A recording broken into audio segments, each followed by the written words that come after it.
नमस्कार मित्रों, Shukla ji UP 32 channel में आपका स्वागत है। और आज इस वीडियो में मित्रों हम बात करेंगे महाभारत काल के कुछ अनसुने रहस्यों के बारे में। इस वीडियो में चर्चा करेंगे मित्रों। जो लोग इस चैनल को पहली बार देख रहे हैं या सब्सक्राइब नहीं किया है तो चैनल को सब्सक्राइब कर लें मित्रों। और जो लोग पहले से जुड़े हुए हैं वो लाइक एवं कमेंट अवश्य करें। तो बिना देरी के हम मित्रों अपना वीडियो शुरू करते हैं। और वीडियो थोड़ा लंबा हो सकता है, इसलिए ध्यान लगा करके सुने। और ये आपके काम की बात होंगी। हो सकता है बहुत लोगों को इसके बारे में जानकारी ना हो मित्रों, हम उस पर बात कर रहे हैं। महाभारत को इतिहास का सबसे बड़ा धर्म ग्रंथ माना जाता है, क्योंकि यह हिंदुत्व और भारत की गाथा है। इस ग्रंथ में तत्कालीन भारत, जिसे आर्यावर्त के नाम से भी जाना जाता था, उसका समग्र इतिहास वर्णित है। अपने आदर्श पात्रों के सहारे यह हमारे देश के जनजीवन को प्रभावित करता रहा है। इसमें सैकड़ों पात्रों, स्थानों, घटनाओं तथा विचित्रताओं व विडंबनाओं का वर्णन है। महाभारत में कई घटना संबंध, ज्ञान विज्ञान के रहस्य छुपे हुए हैं।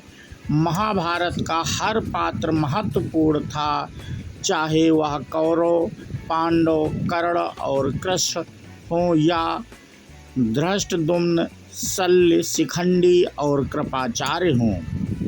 महाभारत सिर्फ योद्धाओं की गाथाओं तक सीमित नहीं है।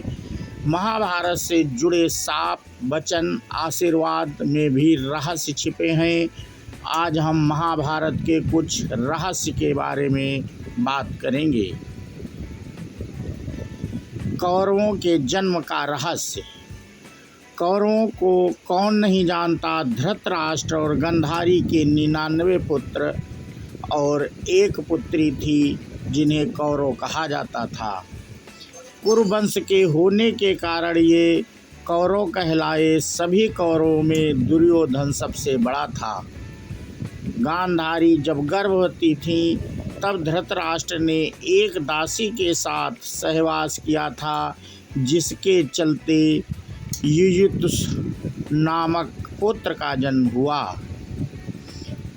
इस तरह कौरव 100 हो गए। गांधारी ने वेद व्यास से पुत्रवती होने का वरदान प्राप्त कर लिया। गर्भधारण के पश्चात भी 2 वर्ष व्यतीत हो गए, किंतु गांधारी को कोई भी संतान उत्पन्न नहीं हुई। इस पर क्रोधवश गांधारी ने अपने पेट पर जोर से मुक्के का प्रहार किया, जिससे उसका गर्भ गिर गया। महर्षि वेदव्यास ने इस घटना को तत्काल ही जान लिया। वे गांधारी के पास आकर बोले, गांधारी, तूने बहुत गलत किया। मेरा दिया हुआ वर कभी मिथ्या नहीं जाता। अब तुम शीघ्र ही 100 कुंड तैयार करवाओ और उनमें धृत घी भरवा दो। महर्षि वेदव्यास ने गांधारी के गर्भ से निकले मांस पिंड पर अभिमंत्रित जल छिड़का, जिससे उस पिंड के अंगूठे के पोरवे के बराबर 100 टुकड़े हो गए। महर्षि वेदव्यास ने उन टुकड़ों को गांधारी के बनवाए हुए 100 कुंडों में रखवा दिया और उन कुंडों को 2 वर्ष पश्चात खोलने का आदेश देकर अपने आश्रम चले गए।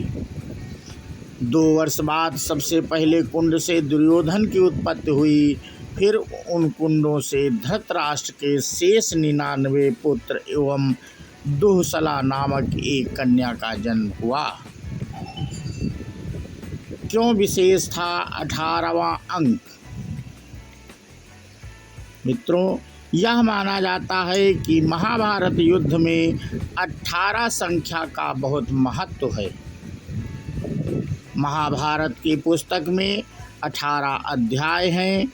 कृष्ण ने कुल 18 दिन तक अर्जुन को ज्ञान दिया। गीता में भी 18 अध्याय हैं। 18 दिन तक ही युद्ध चला। कौरवों और पांडवों की सेना भी कुल 18 अछोहिड़ी सेना थी, जिनमें कौरवों की 11 और पांडवों की 7 अछोहिड़ी सेना थी। इस युद्ध के प्रमुख सूत्रधार भी 18 थे। इस युद्ध में कुल 18 योद्धा ही जीवित बचे थे। सवाल यह उठता है कि सब कुछ 18 की ही संख्या में क्यों होता गया। बर्बरीक का रहस्य मित्रों, बर्बरीक महान पांडव भीम के पुत्र घटोत्कच और नाग कन्या अहिलवती के पुत्र थे। कहीं कहीं पर मुरदैत्य की पुत्री कामकंटकटा के उदर से भी उनके जन्म होने की बात कही गई है। महाभारत का युद्ध जब तय हो गया तो बर्बरीक ने भी युद्ध में सम्मिलित होने की इच्छा व्यक्त की और मां को हारे हुए पक्ष का साथ देने का वचन दिया।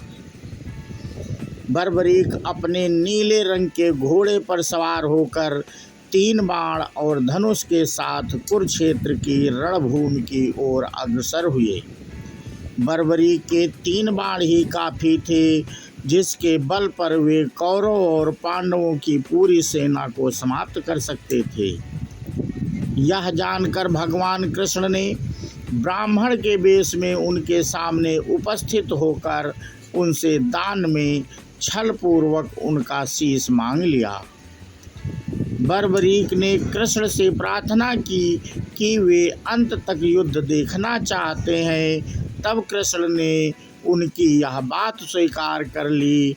फाल्गुन मास की 12वीं को उन्होंने अपने शीश का दान की दिया।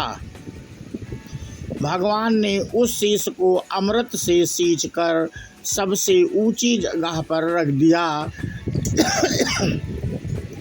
ताकि वे महाभारत युद्ध देख सकें। उनका सिर युद्ध भूमि के समीप ही एक पहाड़ी पर रख दिया गया, जहां से बर्बरीक संपूर्ण युद्ध का जायजा ले रहे थे।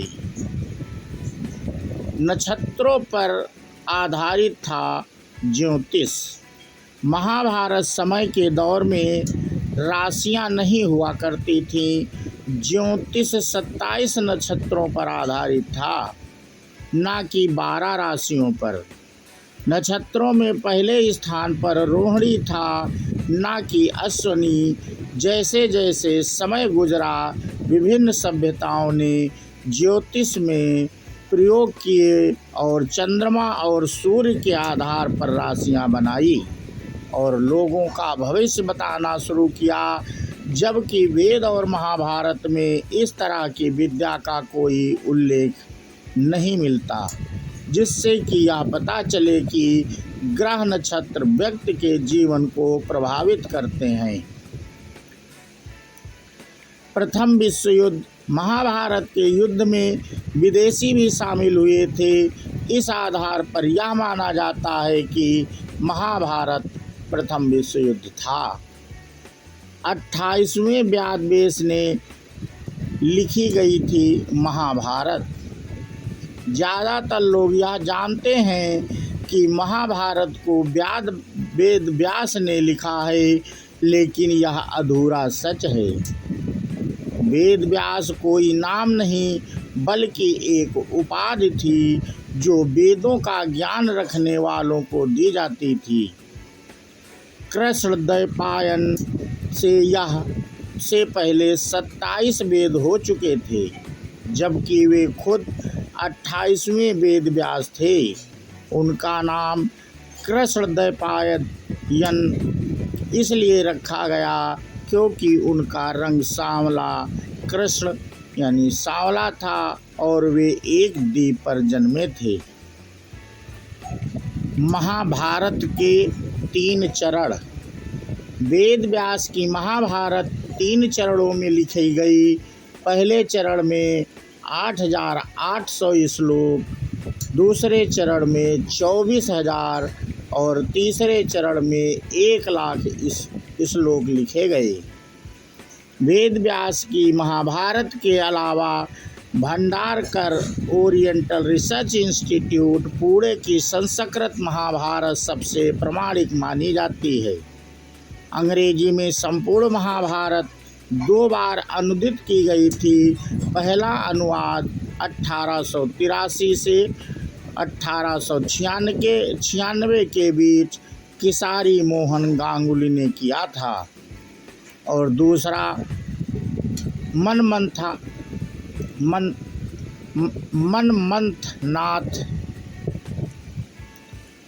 दत्त ने 1895 से 1905 के बीच 100 साल बाद डॉक्टर देवराय तीसरी बार संपूर्ण महाभारत का अंग्रेजी अनुवाद कर रहे हैं। महाभारत का युद्ध इतिहास के सबसे बड़े धर्म युद्ध के रूप में देखा जाता है। यह युद्ध हस्तिनापुर के राजा धृतराष्ट्र के पुत्र मोह तथा उनके पुत्रों के अत्यधिक महत्वाकांक्षी होने के कारण लड़ा गया था। कौरव और पांडव आपस में सहोदर भाई थे।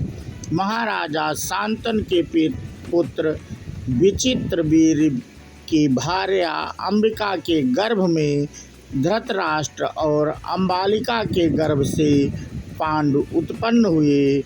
धृतराष्ट्र ने गांधारी के गर्भ से 100 पुत्रों को जन्म दिया।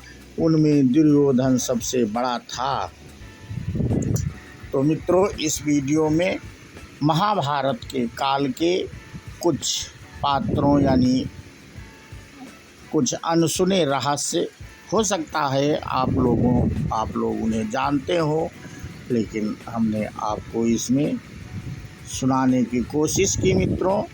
और ये वीडियो आपको कैसा लगा हमें कमेंट करके अवश्य बताएं। यदि हमारे वीडियो में कोई त्रुटियां रहती हैं तो मित्रों कमेंट करके हमें बताते हैं, जिससे हम सुधार करते रहेंगे।